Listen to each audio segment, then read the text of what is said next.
Terutama masalah akhwat, tolong digaris bawahi, ada tugas-tugas utama Anda yang jauh lebih mulia. Nabi SAW menekankan untuk berumah tangga. Kata Nabi SAW, wanita manapun yang sholat 5 waktu, tidak disebutkan sunnahnya. Puasa Ramadan, tidak disebutkan puasa sunnahnya. Dan melayani, mentaati suaminya pada hal yang ma'ruf. Pada saat meninggal disuruh, dibolehkan memilih dari 8 pintu surga yang mana dia mau.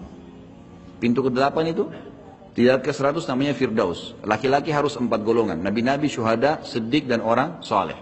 Nabi-nabi ini saya sama teman-teman sudah nggak bakal bisa dapat. Gitu kan? Mustahil.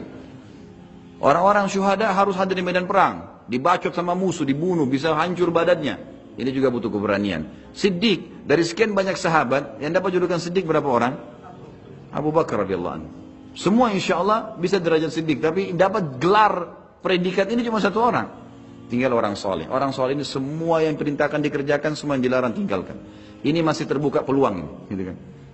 Tapi wanita subhanallah berumah tangga, jaga sholat 5 waktu gak disebutin sunnah. Puasa Ramadan gak disebutkan puasa sunnahnya. Dan melayani suaminya. Ini berarti target utama. Meninggal boleh pilih dari 8 pintu yang mana dia mau masuk. Lalu kira-kira wahai ukhti muslimah, apa yang lebih kamu kejar daripada ini coba? Prestasi ijazah? Uang yang akan memenuhi tabungan? Pujian orang yang hanya sepanjang lidahnya?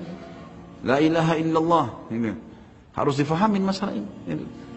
Jadi ini target, ada target-target. Ini aulawiyat namanya, sesuatu yang baik. Berapa banyak ulama yang lahir di tangan seorang ibu yang solehah. Gitu kan? Lahirnya Isa alaihissalam seorang nabi dari seorang Maryam. Maryam yang tidak pernah keluar rumahnya kecuali dalam keadaan darurat. Sampai kalau Maryam keluar, semua orang situ tahu, oh ini Maryam keluar, karena jarangnya keluar. Dan saking tidak pernah keluar, hafal Taurat, baca selalu, sampai di mihrabnya datang makanan dari langit. Memang seperti itu, gitu kan? Kalau keluar malah terjadi banyak fitnah, banyak ini, banyak itu, maka harus pikir mana aulawiyat. Jangan pernah anggap remeh itu ngurus rumah, ngurus suami, ngurus anak, berarti itu hal yang kecil.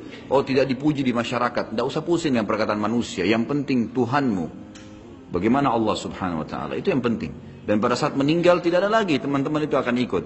Sekali lagi sebagai penutup, pujian orang dan cacian orang sepanjang lidahnya, jangan terpengaruh. Kamu hebat ya, kamu cantik ya, kamu kaya ya, kamu pintar ya, kamu ini. Mau diapain setelah itu? Apa yang didapat itu? Nggak ada.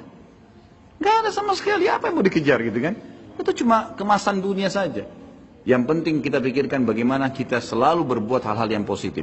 Sebagai penutup hadis Nabi SAW, kata Nabi SAW, orang yang cerdas dari umatku adalah orang yang selalu memikirkan masalah akhirat dan berbuat untuk itu. Dan orang yang bodoh dari umatku adalah orang yang selalu berangan-angan. Allah Maha Pengampun, oh masih panjang umur, saya masih muda, mumpung, dan. Sementara dia tidak berbuat apa-apa dan dia ingin mendapatkan yang terbaik dari Allah. Ini orang yang berangan-angan, tidak ada manfaatnya sama sekali. Thanks, like and subscribe. Like and subscribe. Like and subscribe. Like and subscribe. Like and subscribe. Like and subscribe. Like and subscribe.